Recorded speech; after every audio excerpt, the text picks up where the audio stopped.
Hello, and welcome to the How to Exit podcast, where we introduce you to a world of small to medium business acquisitions and mergers. We interview business owners, industry leaders, authors, mentors, and other influencers with the sole intent to share with you what it looks like to buy or sell a business. Let's get rolling.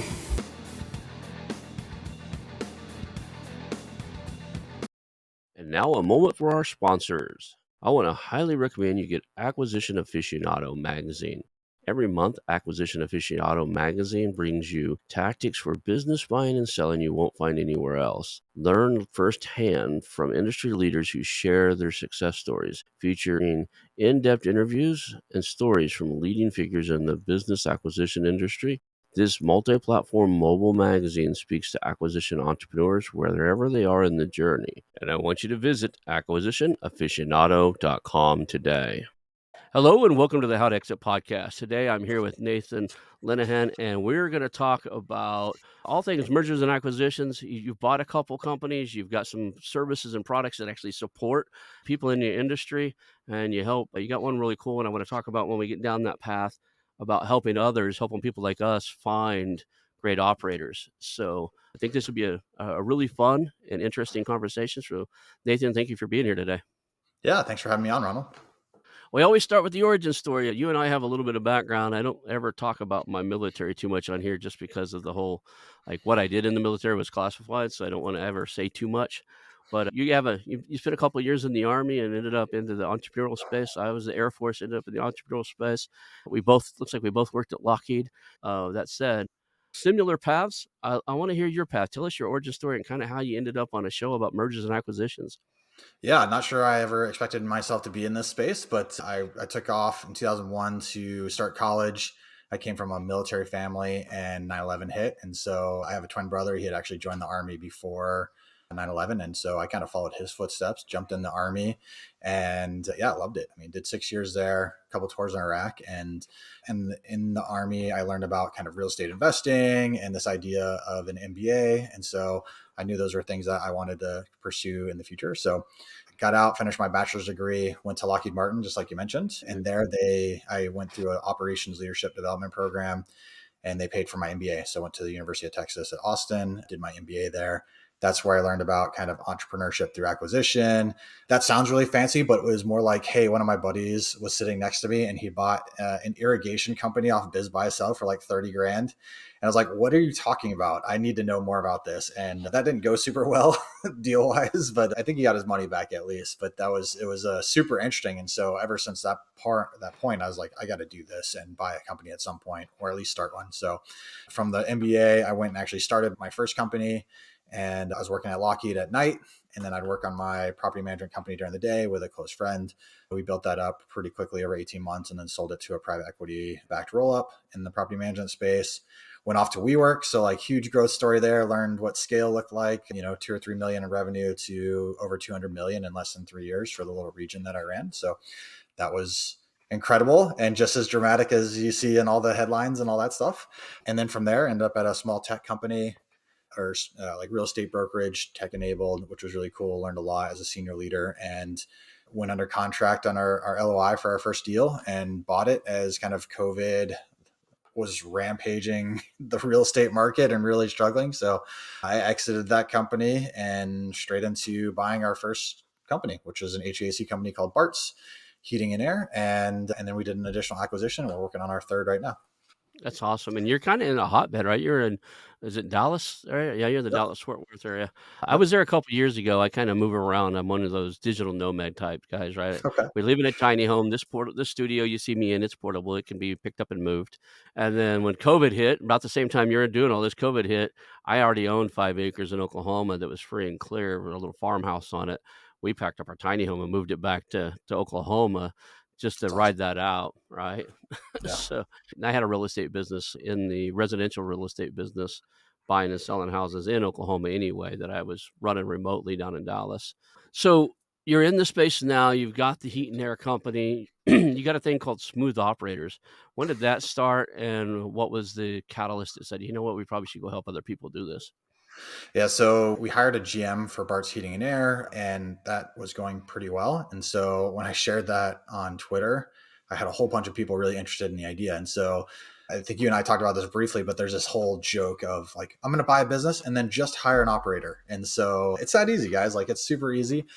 And like, I think we both know it's not, but how could you make it maybe that easy, or at least approach it, right? Someone that has experience. And so I was thinking through it, and I wasn't getting necessarily making a whole lot of money from Bart's because we hired a GM. And so I asked a few questions on Twitter and said who would be interested in hiring operators and who would be interested in being operators in small, medium businesses across the United States, especially with a focus on veterans. So I ended up with 50 sales meetings from that, like one or two tweets, which was kind of blew my mind. And so I took every single one of them. Probably about 2/3 of them were people looking to be operators. The other third was business owners looking for people and understanding, like, what does it mean for a general manager to come in, or a VP of ops, or whatever it may be. And so I think it was just really powerful to see that. So I wasn't sure if I really wanted to do that. That was October of last year. And I took 2 contracts and I was like, okay, let me go see if I can help these guys. And it went pretty well. And people just kept hitting me up. I wasn't advertising. I don't have a website, like nothing. And I just kept getting referrals, and people kept hitting me up, asking questions. And so I took it a little more serious, and we're on pace for this year, like probably around 700K. And I am not pushing it at all, like hard. And so, but more importantly, margins above 90%. So like, that's what makes a huge difference. Right. And so I'm really enjoying it. My favorite part's talking to business owners and understanding their pain. And then historically, I've hired 1,200 plus people over the last 7 years, from kind of C-suite all the way down to entry level commission-based sales. So I feel like I'm a good partner in people going through the whole acquisition space and building their businesses. I get it. And one of the things that a lot of people don't get when they say they're just going to throw an operator in there is picking the right ones is critical. And that search can take, if you're not good, I mean, you're an experienced hiring manager. By all means, if you've hired that many people, you've been through that many interviews, you've got this BS meter built in, I would say, like a gut feeling when you talk to somebody as to whether or not this is going to be a good employee. And yeah, we all make mistakes. I still hire.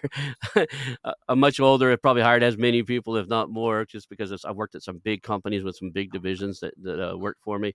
I've had this say on many a hires and many a layoffs. I still make mistakes. There's still a few times where, like, some people just interview really well. Yep. And then when they show up, yep. And then when they show up, so I always tell people in this space, like, yeah, that sounds great. Just understand that anything you buy, be willing to move there and run it for 6 months to 18 months in the event that you don't get the right operator in place soon enough. And don't buy anything you couldn't operate. So, because there's a good chance there's be times, multiple times over the next year, 2 years, 5 years, 10 years, your ownership tenure, that you're going to be the operator. And if you don't understand the business, that's the best way to get taken advantage of and not find the right person in the first place. So And there's no such thing as passive income. So a lot of times when people tell me they're going to buy something and turn it in, I'm going to buy it, put an operator in it, it's just going to be passive income. And I was like, yeah, I just don't believe in that phrase. That's one of those, it's a unicorn phrase, right? Yeah, it sounds cool. It's mythical. It's probably a beautiful creature, but there is not really, even in the real estate space. I've owned real estate for years. It's not passive. I gotta go out there and work and do things and jump through hurdles, and just things happen. Even with property managers, there's certain things they won't do with you have to. yep. I've got 35 units out on the border in Texarkana, so Arkansas, Mhm. Texas. And we have a property manager, and I was out there enjoying that passive income, working my tail off the last 3 months. Like every 2 or 3 weeks, I'm out there doing stuff right now. So it's yeah, passive is a myth. Let's talk about the process you guys go through. If somebody wants to pick an operator, let's just say for your heat and air business and stuff, what did that entail when you sit down and you thought, okay, I'm going to hire a general manager? Did you hire internally? Did you bring somebody from the outside? Yeah, we brought someone from the outside, and part of, I think, the thesis behind getting into recruiting as well is we knew we were going to be acquiring more businesses. So if you think of any deal with three legs of a stool, right? There's the deal itself, there's the people, and then there's the capital that makes all this go together. And so, well, we are decent at finding deals, and then everyone's struggling to find people. And so if we had a chance to figure out a way to be like mixed in with the talent or in that circle, I think that'd be really powerful. And so it's already paid dividends for us overall. But yeah, I think the assessment always starts with the owner first. And are you actually ready for someone? Can you afford someone? And have you prepped them for success? Like, have you prepared the role for success? And so that comes down to, it's really easy for me to do all the work for an owner and say, like, I'll write a job description for you. because I Mhm. know what a GM should do. But in all honesty, they need to know what they're doing. Like it's an exercise not of me not wanting to do the work. It's an exercise of you knowing what you want and need. And are you willing to let go? Because like one of the biggest problems is like oftentimes they have the budget for it and they're just not ready to let go and have someone step in and build the trust that they need over time. And so I think the assessment starts with, yeah, what do you need? Are you actually ready for that? And are you willing to pay for it? And then the assessment of people starts after that. And so, hey, do you have anyone in internally that maybe you just need more training for them to help elevate? Or do you need to go outside? Do you want someone that is hardcore in the industry that has experience in your sector? So skilled trades, like I really focus on kind of blue collar industries, sweaty industries. And then I do roles, so like general managers, like my sweet spot, but I also do like manager roles underneath that flow into like a general manager. So I think of those two pillars typically as operations or sales. So like a sales manager, ops director, sales director, et cetera, all flowing into a potential GM role in the future. So it's internal assessments, and then it's external. What are you really looking for? What's the profile that you want? Let me understand the culture and of your business. What are your growth plans? Like, what are they actually going to do? So I can really sell this to people because there's a real appetite for working in these small businesses. Like people want to feel like they make an impact. So that's a really quick kind of surface level. But at the end of the day, this is all about the owner or whoever the hiring leader is and making sure that we understand what they want and need and also give them feedback on whether that's realistic or not. I think the big thing is a lot of people, you run your business for a long time. You just bought a business, say you run a dozen businesses, and you've been hiring for the entire time. There's a difference between hiring somebody who wants to come in, do a job, and go home every day than hiring a leader that can take a company to the next level, grow it, and do what you need to do if you're going to be a general manager, do what you're going to need to do if you're going to be the VP of sales, right? Which is maintain and growth, right? You got to maintain standard operating procedures and get everything done that's on the table. But to be able to have enough vision and drive to grow, I think there's a certain skill set and mentality that you're looking for in an operator. How do you identify that? How do I, if I went to, if I'm picking an operator for somebody, I'm not looking for somebody to keep it status quo. I'm looking for somebody who can technically be smarter than me in this space and take it to the next level. And I'm going to incentivize them in some way to do so. Yeah, so I think, I mean, number one, you just hit one of them is look for any behavior and behavior follows incentive. So making sure that you understand like how that is aligned and that you're incentivizing the right behavior, I think is a huge one that you always have to go after. And that's one of the benefits of being here is I get to see how other owners are thinking through this. And then Hmm. I get to give them my feedback of what I'm talking to with tens, dozens of other owners as well. So I think that's a really great insight. The other piece is like I have this little kind of infographic and it's all about the life cycle of a business and it's an S curve. And so there's people who are really well fashioned towards like startup.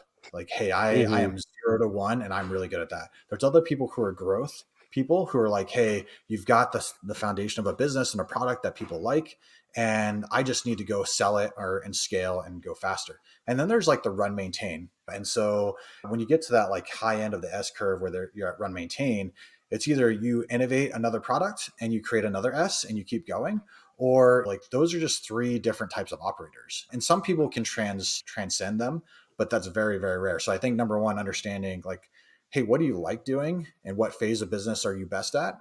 And then how do your soft skills support that? And then how do your hard skills and experience actually show the know-how of what you're doing? So like, do they get it? Do they want it? Do they have the capacity to do it? It's brilliant. You see this in all aspects of business. If the thing that comes to my mind is the venture capitalist world, where VCs are funding founders. You'll see that there's a different person that goes from the innovative ideas, like the 0 to 1, right? They've Yep. got the idea, they're developing the software, they're in there pulling 60, 80-hour weeks, they're creating the invention. It's very often in the VC world that that guy ends up being replaced because he can't adopt, because now you're at a point where you got to start generating revenue, and the guy that takes it from one to $1 million a year to $5 million a year typically is a different mindset. So I Yep. believe in those cycles. And then I love what you said about creating another S curve, that you have to have.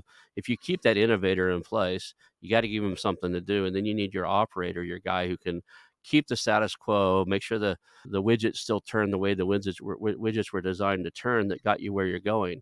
And too often what happens is, and a lot of times the reason these businesses come for sale actually is the owner is a creator, a 0 to 1 or a 0 to $5 million guy, and he's got it up and running. Now he's bored. He's created this side hustle, and the side hustle is starting to get really busy and need his time, and he's more interested in it because that's where his passion's at.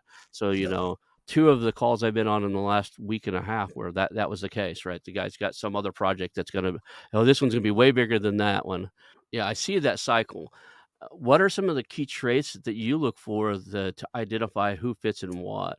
I guess job history is part of it, but are there other skills or traits that you can say, if this exists, he's probably a 0 to 1 guy. If this exists, he's probably a 1 to 5 to 10 million guy, and this guy is the steady flow. Are there certain traits you look for? Yeah, I mean, I start with like what are the markers, both from experience and like what I guess energizes them and comes out in an interview. And it's hard to pull that out sometimes of like what gets them most excited because just like you said, some people just interview incredible, right? And so if all they've done is work for large companies and shown 10 to 15% growth, like that's not gonna be my startup guy. If I'm adding plumbing to like an HVAC company or something, he is not the guy I'm looking to go do that. He might run the $5 million, $10 million HVAC division, but he's not going to be the plumbing guy who starts that up. And so I think it's experience in the background. Like, what do they talk about wanting to do when you give them like some greenfield? I love doing whiteboard sessions of, lots of people, they want to do like the homework assignments and send them with an assignment. I want to work with you right now. Like, show me how fast your brain moves on a subject that you're supposedly very knowledgeable about. So let's work through this problem together. Let me see how you think. Let me see where your mind goes to. And 0 to 1, I would say the biggest indicator of 0 to 1 is absolute lack of patience. There's no email going out. I'm calling you 3 times right now to make sure that this happens. And I have a twin brother, and the dude is the most impatient guy I ever know. And like most of the time, it is an absolute benefit to him. Other times, he's just a pain in the ass because of it. So I think that's a hard needle to thread. But I would say impatience is a huge one, and you got to balance that with culture, right? Like if you're in a business where we're not absolutely overly aggressive and that's not what we're going to build, you got to figure out what the right mix of that may be. So I think that's patience has been a huge one that I've seen. Responsiveness, another one. So people who are slower to respond, that's a run maintain person at best. May not be a cultural fit at all, honestly. But I'd say those are two really big ones. And just hungry, like those, like how hungry they are. Are they money motivated?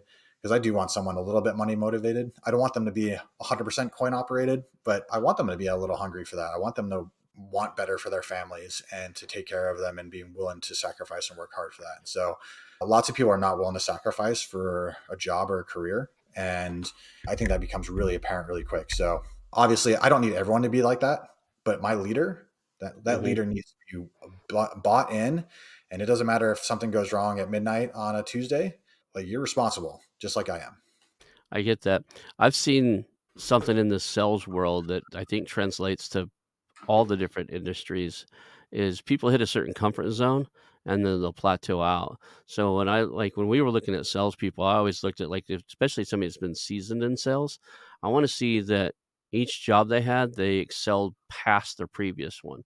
But what you'll find in a lot of sales guys is they hit a certain lifestyle or comfort zone and they'll plateau out. So if the guy earned $200,000 a year in sales at his last two companies, you can count on him getting to 0 to 200,000 at your company in 6 months, 12 months, 18 months max. He's gonna get there because that's what he needs to survive on. But you can also count on that he's not gonna there's no other gear above it Hmm. usually for those guys, right? So they're gonna get that level and maintain that level. There's a maintenance, they're gonna maintain that, and sometimes that's okay.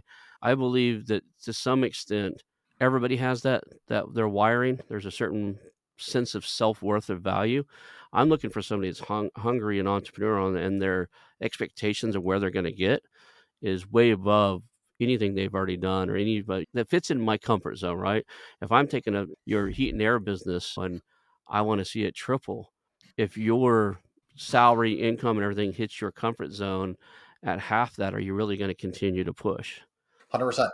Yeah, I think for our GM, that was every time we give him a goal, he's like, "Oh, whatever goal you're giving me, like I have my own goal that's bigger than that in the background." And so Mhm. I've had to pull it out of him sometimes, but he's always sharing that as well now. And that just gives me more comfort because he does really care and he's not happy with, because we talked about the recruiting. I'm like, hey, it's going well. It's a good business. And he's like, well, why not do more? I'm like, well, I don't know. I think I might've hit that level where I learned in the last job I had, I don't care about the money that much. Like all my bonus was predicated on EBITDA margin and like all this stuff. And I did what I thought was right at the time, which at the time actually negatively impacted my bonus. Right. And so it's a really hard one because I'm not as coin operated as maybe sometimes I want on my team. I have different motivations. Yeah, I'm 52, and I realize that I've made tons of money at certain times in my life, and I've made low, like I've been at the bottom too. That said, there's a reason I'm out here at 52 still hustling and trying to do deals and stuff because I'm not where I want to be now. But I'm the same as you. I don't think that money is my 100% motivator. I think, like I said, I've made tons of money before, and had little money, and I'll tell you, there's no direct correlation after a certain point. There's no direct correlation to happiness. I'm happier being able to take my kids to the beach anytime I want to and do what they want to do and spend time with them while I'm still dad that's cool, right? Yeah. Because I have a 13-year-old and an 8-year-old. There's still the 13-year-old. I'm not as cool in his world as often as Yeah. my 8-year-old, but my little girl is daddy's little girl. So she wants to go to the beach or something. I can do that. It's hard to do that in a realm where you're all about numbers. You're driven 100%. I'm also, if I put myself in your scale from like 0 to 1, that growth guy or the plateau guy, I'm definitely not your plateau guy. I hate doing the same thing over and over again. I love solving problems, but I don't think I have the patience anymore to be the 0 to 1 guy either, the guy that comes up with the idea and tries it because I know the math behind it. I know that it's going to take 10 startups to get one that gets real traction. You're going to think 9 of them the market's going to love and want, and they don't. And then that one that you think that they didn't, that this one might be, it takes off like crazy. And next thing you know, you're knee deep into that one. So I'd rather go from the acquisition world. I'd rather go from that 1 million to a higher number. But as soon as we're doing the exact same thing every day, I want a general operator in there to take over the day-to-day operations because I'm really horrible at doing the same thing more than once. Same. I'm a growth guy. 0 to 1 is probably my second best. And that's the biggest problems I've had with 0 to 1 is just making sure I have enough income to worry about life. So I don't have to have like Mhm. a side hustle to pay for life and then also try and work on the 0 to 1 thing. And so, So, what's the biggest red flag you see with an operator? Like, can you tell? Because there's one thing about interviewing well, but usually within the first probably I want to say 21 days I've ever had an employee, I kind of knew the writing on the wall. Sometimes I was slower to react. In my older age, I'm fast to react now. If I see the writing on the wall and it's not fitting, I actually start doing the search before I tell them. I start yep. looking. I start interviewing Oh, yeah. replacements pretty daggone quick because I just know it's not working. That meter is there now. That gut feeling. I always call it a BS meter, but it's more of a gut feeling. Like this just isn't going to work.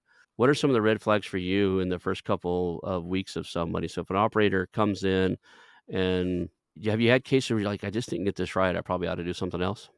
Yeah, we hired an ops manager last year for one of our companies, and like very, very well regarded. Came as a referral, literally called out in some books. Like her name is a reference for that, and she's incredibly knowledgeable and just knows how to run a business a certain way, and it just wasn't our way. And so, despite like knowing, like we were just wondering pretty quickly, like, what is she doing? I don't understand. Like this is a lot different than our expectations. Like what's going on? So, I think that was it. But the things that matter to me or flags typically is, in the beginning, like she should be in like a constant state of curiosity. So like asking questions, how's it done here? Why is it done that way? Just learning. I should be making sure expectations are clear and that you're meeting them, right? And then I think just having a path for quick wins. And so if you're not taking the time to do those things and just building a solid relationship with the team and building trust, I mean, there's nothing more important than just building trust. If people are complaining about you pretty quickly, or you're just going against the grain for whatever reason, because that's how you've always done it, then all huge flags. So for me, that's the big ones. And even a placement recently that within probably a week or two, I knew it wasn't a great fit. The leader knew it wasn't a great fit, and the person knew it wasn't a great fit, and it didn't last long.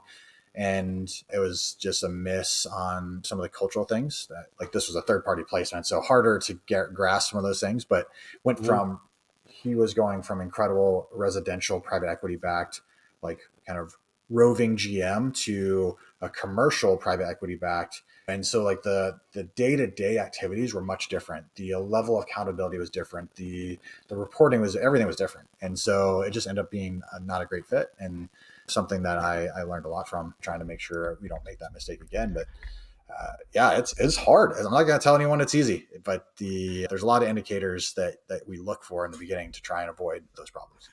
Do a lot of your customers that smooth operators, they end up being private equity and they're looking for operators to come in, or do you do a lot with the acquisition entrepreneur world where like this is their fourth or fifth acquisition and they're doing a roll up or a holding company or something like that? Yeah, almost exclusively like small business owners. And Hmm. so the private equity one, it was an independent sponsor. I was friends with the CEO of that one, and it was just one of the portfolio companies, just helping doing some hiring for him. And so that guy was awesome, like really close with the owner, or the president of that company, along with the CEO. But yeah, primarily, let me think about this. Almost exclusively been first time, second time buyers, and like on the ETA side. So purely acquisition. Like we did a roofing company GM, we did HVAC GM, we did sales manager for a foundation repair company, playground installation company, a project manager slash operations manager, salesperson for them. Yeah, I mean, just lots. A locksmith company, operations manager, director of operations. So it's all been, yeah, small businesses, which is really cool. I know in the technical recruitment space, because I ran tech companies for a long time. I told you we both worked at Lockheed. When I left there, I became like senior director of operations for some of the big .com world for a while, and I hired and fired a lot of people. The search funds that we used back then for tech when it was hot and we had to pay hiring bonuses, those were expensive. We would end up paying the search, like the executive of the placement company, sometimes 40%, 50% of a year's salary to help us get a placement in. I know a buddy of mine who just him and his now ex-wife, they sold their engineering placement company, and I asked them what theirs was, and they said it was about 33%. So in this space, is it somewhere? You don't have to disclose like proprietary information, but is it somewhere in that realm as to what it costs to get a placement? How does that work out? Yeah, I mean, I'm an open book, so I don't care Okay. about any of that stuff. So for me, like I charge 25% of first year salary. Hmm. And typically in this space, you're going to see, it just depends. It totally depends on how big and what kind of executive this person's considered.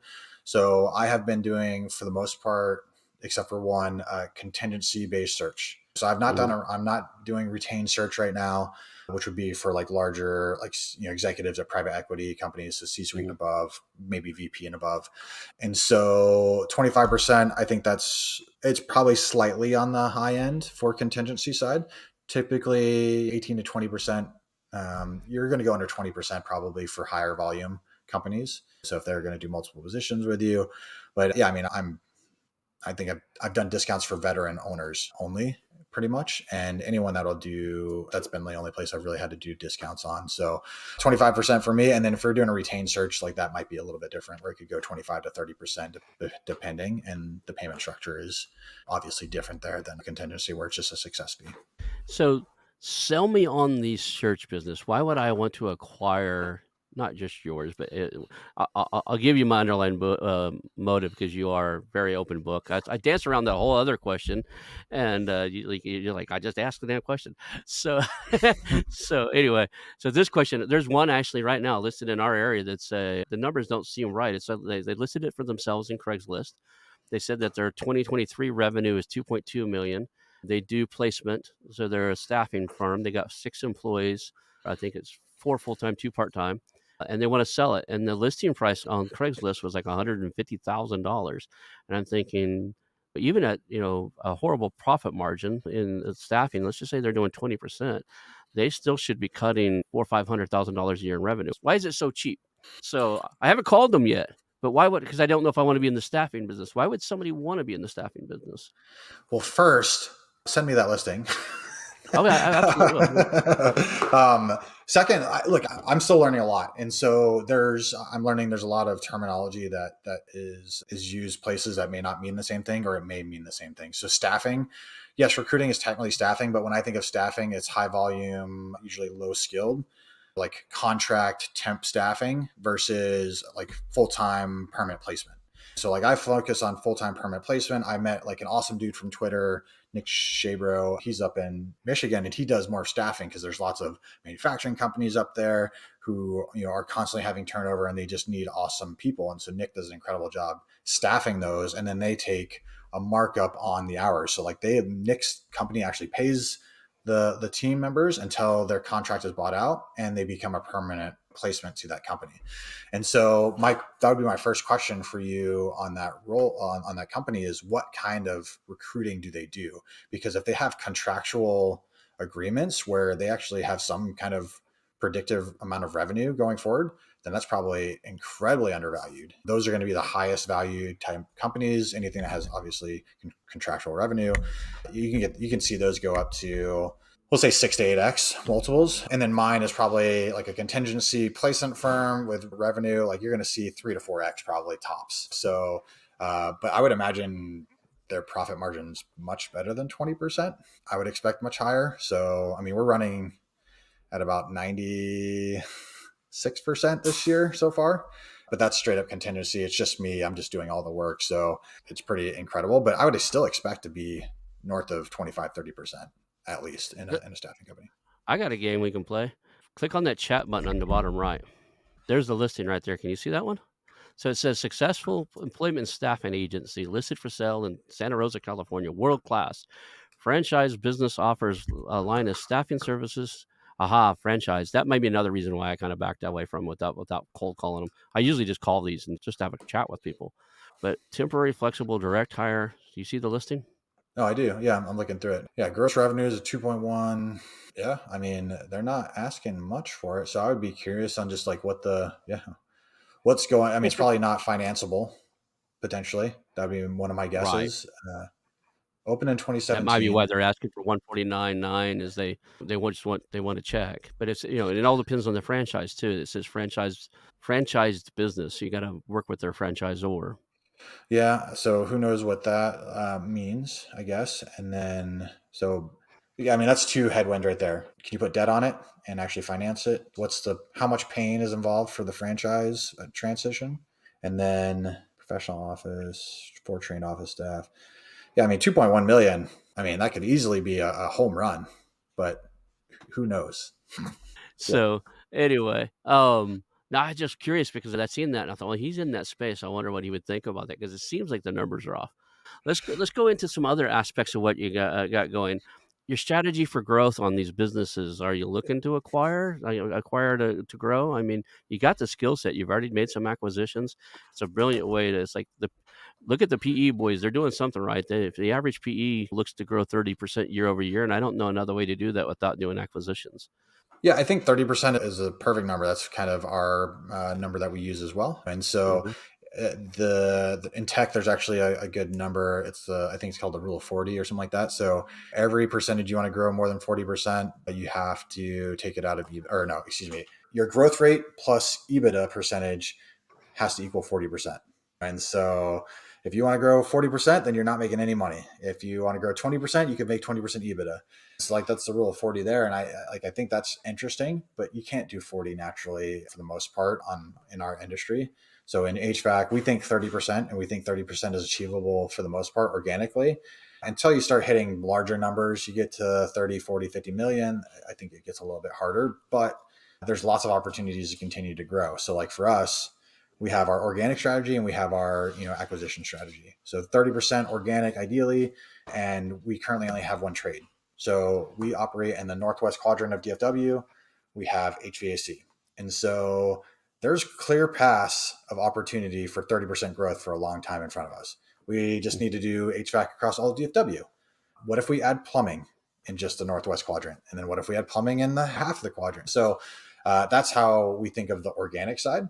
And then we are working on our third acquisition right now, which would be by far our biggest one so far. And that will be like, that'll put us in 8 digits in revenue and really just turn the corner. And that would only be an HVAC still. So like we're going to add plumbing here in the near future and build on that, hopefully like really strong customer base, and then continue to look for more acquisitions because we'd love to add electrical in the future, and then To say maybe electrical will be the next one, right? yeah, It's logical. Every heat and air guy knows how to do some electrical to start with. He has to do his job, right? hundred And he percent, has to do basic plumbing too, because he has to be able to weld freon lines or whatever they call it now. It's not freon. I'm old. Whatever the yeah, chemical they put on them now, they have to be yeah, able to solder those lines and stuff. So they've got some of the skills. So I think those are the two logical, electrical and plumbing. You yeah, were talking about earlier about setting expectations and clear communications with your operators. I seen in one of your things you said you like a good dad joke. I have a one of my favorite things to tell people is that the reason that hires fell and business partners fell is very similar to marriage. So what's the number one cause for divorce? money. What's the number one cause for divorce is marriage because you can't get divorced unless you're already married, right? The number two cause the number two cause for divorce is unmet expectations. So each party has certain expectations of how this is going to go once we're done, and it's either not communicated well or like you've got an internal community like expectations you've never done it. It's the same way with every employee I've ever hired and everybody who's ever went to work for me. They have certain expectations of what their job's going to be like. I have certain expectations of what their delivery is going to be. And if we don't communicate those well and continue communicating them as they develop, those unmet expectations are what is the monkey wrench in the whole gears. And I know that's what you said earlier inside of like picking the right guy. One of the things I see in acquisitions is very often these business owners already know that they don't have the right butts in the right seats. That's a key thing about being an owner is like sometimes it's not even getting rid of people. Sometimes it's just like somebody's in the wrong position, right? Sure. They've outgrown their spot and they would do much better in another person, or they got put in a spot they should have never been in and they would excel somewhere else, in another position in the company. How do you deal with that inside of the acquisitions you make, and how do you avoid that with your staffing firm?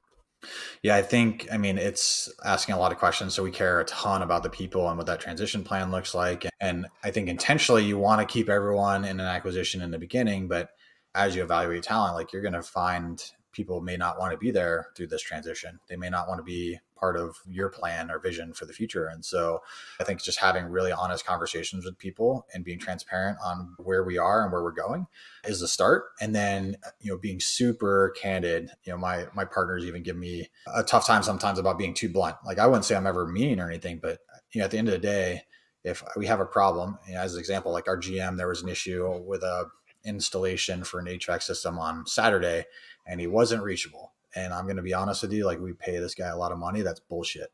I don't want to hear about that like ever again. And so some of those things, it's like, hey, this isn't like a conversation. That was a clear set expectation. I don't want to hear it about again. Like figure it out. Tell me the plan. Like let's work through that together. But like not acceptable. And then there's other things where it's like, hey man, wow, we both had different expectations of what was going on here. How do we work through this together? And so I think making sure that they want to be here. So like, do they get it? Do they want it? Do they have the capacity to do it? So that's like the three I always go back to. And a lot Yeah. of people get it and have the capacity to do it, and they may not want it. They're just here to collect that paycheck. And sorry, that's not going to work for me. And so I think for us, it's easier. And for clients, man, they're not always forthcoming with all those details, right? And so Mhm. you try your best to put those people in front of them like, hey, this is who I think they would like. This is what I think would be a fit. But I've never seen the real culture in their office environment or what it looks like when something goes wrong. And so that can be really tough to overcome. And I'm really hard on myself when we get it wrong. In bigger companies, when that happens, when you can have a delegate, right? You can have somebody say, "Look, if you can't get a hold of me in the first 25 minutes, call this guy. I give him authority. If you can't reach me and you can prove to me you tried, Joe over here can make the decision and get something done, right? I'll delegate that authority to him. That way, we at least have a third or a second pair of eyes on the problem." So I get that, the communication inside of these general it goes back to what we talked about earlier, right? Is somebody had to reach out to you. You had to find out about this some way. So your GM, in the perfect world, everybody thinks they're going to hire a GM and they're never going to see a problem again. You're still managing people. You're now effectively the chairman of the board. But when the chairman of the board has to replace the CEO occasionally, that's just the way companies work. 100%. No, and it's a great point because the failure there wasn't necessarily like, hey, things happen. Totally get it. Hmm. Like it happens. But, when three, like all the delegates, so we have three Hmm. delegates in place and every one Hmm. of them failed. And then the guy that this GM was replacing, like that's the guy having to answer it on Hmm. a weekend. This is like the first weekend that he's really supposed to be running this thing. It's his show, and he missed the mark. Like that's where I have the problem. It's not the Oh fact yeah. that there's a miss. Like the misses happen. I just know that. But like how are you doing better? Because one time, okay, well, it happened again. I don't know, like 2 weekends later, and it's all right. Now, I won't say 2 data points make a trend, but we're definitely starting down a path that I don't like. So, how are you going to fix this? Because I don't want to hear that's not a data point I'm going to accept. Right. Expectation wise, you need to take care of that. You need to make sure that's taken care of and done in a way. And if we're failing you on the support that you need to do that, then like let's go. Let's talk through that. But yeah, like that's an output that is not acceptable. I get that. Let's talk about you've got these multiple things. How many companies do you guys control right now besides Smooth Operators and Bart's? Is it just the two right now? Yeah, that's the main two. We do have Okay. like a little tech company that we've been working on, but that's been lower on the list. It's bootstrapped and it doesn't provide revenue or pay the bills, so it gets less attention. Yeah, So, is your growth strategy in the heat and air space to grow organically, or are you going to acquire competitors in the space? Because that's a tough spot. The PE guys are all over you. They're trying to buy those up too. You're going to go yep. ahead. Anything that's sizable, you're going to go to head and bid against the PE guy. You'd think so. We're working through a deal right now, and like I said, it'll over double our revenue, and it's going to be the best acquisition. It might be the best business I've looked at so far in this space, and Mhm. it's off market. Like they're not talking to any PE people or anything like that. And not necessarily everyone wants to sell to PE. And I think for us, we have been learning from others of like, what is our real pitch here? And I think we're really good at a few things, but like number one, we're going to give you a fair price with terms that we know we can close. Number two, we're going to take care of your people because that's who takes care of everything. Number three, we're going to take care of your customers. Number four, we're going to honor your legacy in a way that we both agreed to. And then I'm a veteran. Like people kind of love that. I'm very Mhm. proud of like our country and the things that we do. I come from a military family, so always selling that. But we have a great track record with the owners that we've done acquisitions with so far. And so not everyone's always looking for just the most dollars. They want their team taken care of. And I got to tell you, I have a bunch of friends. We're in like group chats who own companies as well, doing the same thing, acquisitions throughout the country. And there's just all kinds of stories of PE coming and buying that family owned operated company, changing everything, increasing prices. The whole team leaves. Customers are pissed off. And that's our favorite story ever because now I'm getting high quality talent and I'm getting their customers. So, come on, private equity, let's go. I love that you're doing the safe pair of hands because that's critical in the small business mergers and acquisitions. If you're new to the show and you haven't listened to the thing, I'll tell you the two skills you can get faster than anything is building rapport with the sellers and crafting your story where the seller knows you're a safe pair of hands to hand that business over. Is going to be you got to have to pay for it. You're gonna have to come up with funds and stuff. But those two elements I think are more critical than even the money. I've seen many deals go to the second or third down in the tier of most highest bid because they trusted the operator, they trusted the individual, they trusted Nathan better than they did some guy at PE, right? 100%. Every time I will say that's been the biggest mover in any kind of deals that we've had have always been meeting the sellers in person because Mm-hmm. like we're just normal, genuine guys. Like I'm not any different when shit hits the fan than I am right now. And so we crack jokes, we have a good time, we care a lot about the people, we ask lots of questions about the people, and that's not just a strategy. That's because that's what matters. And so I don't know. I think people are really they like that. They like people that they feel like they enjoy and want to do business with. And that's what's pushed us over most of the time, as long as we have a fair offer. So let's do a couple of scenarios here just because for Bart's, your heat and air company, if somebody's in the greater Dallas area, what would and they're thinking about retiring, selling, or any other reason exit, and they got a good business, what is your buy criteria? Is it a heat and air, plumbing, maybe electrical? So give me your buy box in case somebody's listening to this and they're wanting out of the space. Yeah, I mean, our ideal buy box is probably 3 to 5 million plus in revenue. 5 million plus would be incredible, but in plumbing, it's really hard to find many companies. There's very few plumbing companies coming across the market that I see. So anything that's sizable, honestly, 1.5, 2 million, we'd be open to that as well. It's got to be profitable over the last 3 years. You can't have a weird unprofitable year because of COVID or anything like that. It's got to be financeable, and then you got to be ready to leave the business because we're not necessarily looking for people who want to sell and then stay on.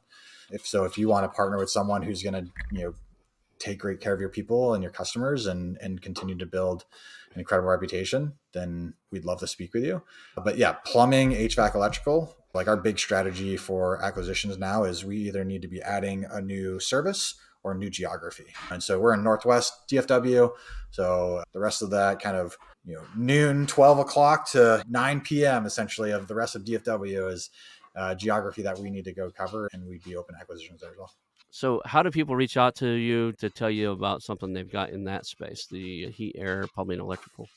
Yeah, so you can find me on Twitter at Nate Lenahan, N and the number 8 Lenahan. You can find me on LinkedIn, or you can shoot me an email at nathan@bartshvac.com. Cool. And now let's go to smooth operators, right? I really love the name of that. If somebody's out there and they're looking to hire an operator, do you guys only operate out of your area? Is it national? I got a lot of international listeners in the UK and Dubai and Australia. Where do you operate out of, and what does that look like on that space? We do focus across the U.S., so no, like geographically agnostic. I would say industry wise, we tend to focus on like more like blue collar industry, sweaty industries, so manufacturing, skilled trades, logistics, facility management, cleaning, like those types of companies. I'll say Hmm. focus. We're open to other industries. That's just where we have like the deepest experience. Awesome, awesome. Yeah. And then, is there a different way that you want people to contact you for that, or is LinkedIn fine? LinkedIn's fine, but you can do nathan@smoothoperators.co as well. We couldn't afford the M on .com, so just .co, nathan@smoothoperators.co. Wrapping up, if somebody could only remember a couple things from our conversation, what would you want their key takeaways to be? I think for acquisitions, knowing who you are makes it really easy to attract who you want. So whether that's people or acquisitions, and that's why I can give you like the 4 things we focus on for an acquisition really quickly. Like we're going to give you a fair price at terms we can close on. We're going to take care of your customer or your people. We're going to take care of your customers. We're going to honor your legacy. And so like having that pitch down and knowing who we are is really important. For our company, Bart's as an example, we know exactly who we are now. It took a long time to figure that out, but our mission is change lives through the trades, create smiles, do it every day. We have our values, we have our kind of compensation approach. And so it makes so much easier to attract high performers to Bart's as a company because we know exactly who we are and you kind of get what you seek, right? And so I think knowing who you are as an acquirer and then as a company is really, really critical. And then I'd say on the operations side, if you're looking for an operator, sounds really cool. It's maybe not as hard as people make it out to be, but it's certainly not as easy as people make it out to be. And I would tell you, make sure that you are ready. And the way you can do that is by writing a job description or what the perfect candidate would look like, how much you're willing to pay. Is that in the budget and will that make sense for you? And then, like what great looks like. And we have this exercise that I do called you, me, we. And it's just 3 columns, right? Like you take a new owner and a new GM and what does that person do? What does that person do? Individually, and then what do they do together? So an example might be, hey, as a GM, you can approve any expense up to $10,000. Anything above 10,000, we need to do that together.